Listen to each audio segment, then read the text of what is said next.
It was born a monster, one that challenged supercars, humiliated luxury brands, and became a legend on the streets and the track. But now, it's over.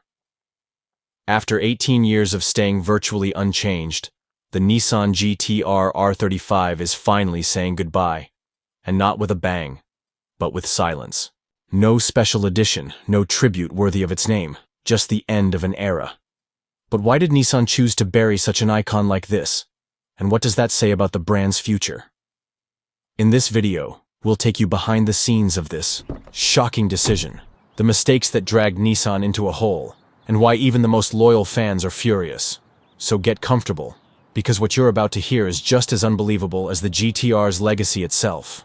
To understand how Nissan reached the point of ending GT-R R35 production without any ceremony, we need to go back and look at the car's history. The R35 debuted in 2007 with a bold mission: to outperform sports cars that cost twice as much, and it did that, in style. A 3.8-liter twin-turbo V6, an advanced all-wheel drive system, and a dual-clutch transmission that felt straight out of Formula One. The result? 0 to 60 in under 3 seconds. It shocked the market. Ferrari, Porsche, Lamborghini, all were put on notice by a Japanese machine. And the most impressive part? The GT-R delivered consistent, no-nonsense performance at a far more accessible price. But here's the problem. Nissan got comfortable. From 2007 to 2022, the R35 received only small updates, incremental tweaks to the engine, transmission, and electronics, but never a true revolution. The foundation remained the same. The design? Barely changed. The interior?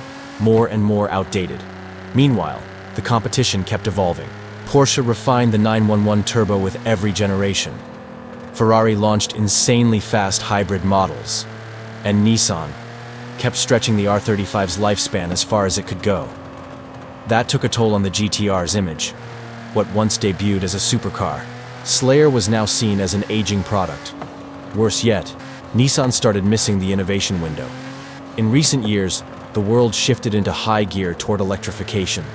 Brands like BMW, Mercedes, Audi, and even Toyota began heavily investing in high-performance hybrids and EVs. Nissan, who was once a pioneer with the Leaf, failed to apply that vision to its most beloved icon.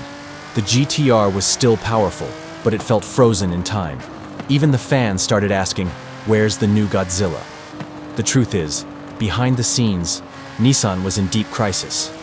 After the scandal involving former CEO Carlos Ghosn, the company entered a period of instability that affected not just finances, but its entire outlook on the future.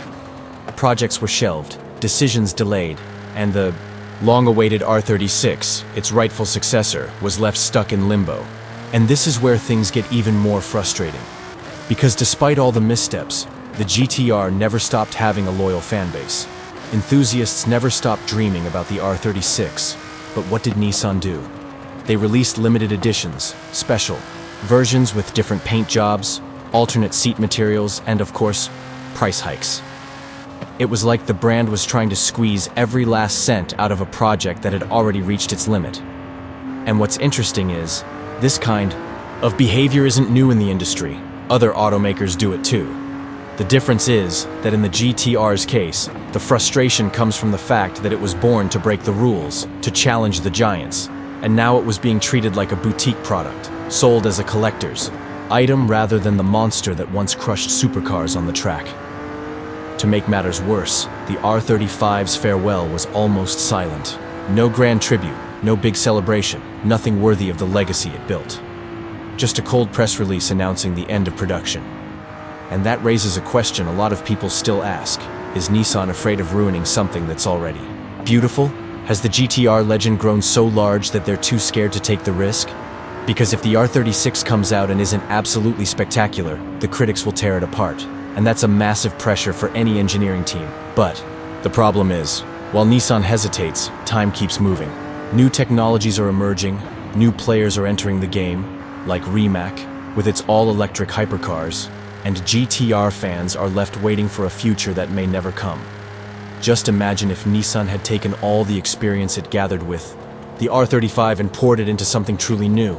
a hybrid GT-R with over 1,000 horsepower, an even more advanced AWD system, active aerodynamics, digital cockpit, cutting-edge connectivity. The tech is there. What's missing is boldness.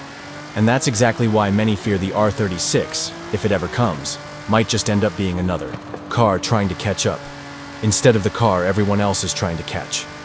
The truth is, the R35 has cast a long shadow. 18 years on the market is a lifetime for any supercar. And in the meantime, we, the fans, are left hoping. Because the world needs a new Godzilla. A car that storms in the way the R35 did back in 2007, without asking for permission, without copying anyone, just dominating. But does Nissan still have the guts to do that? Or are we going to stay stuck in the past, waiting for a future that may never come? And as the world keeps turning and engines keep evolving, the legacy of the GT-R lives on. But now, it's up to Nissan to decide whether that legacy will grow or just become a nostalgic memory. Do you also feel like the R36 is becoming a legend before it's even born?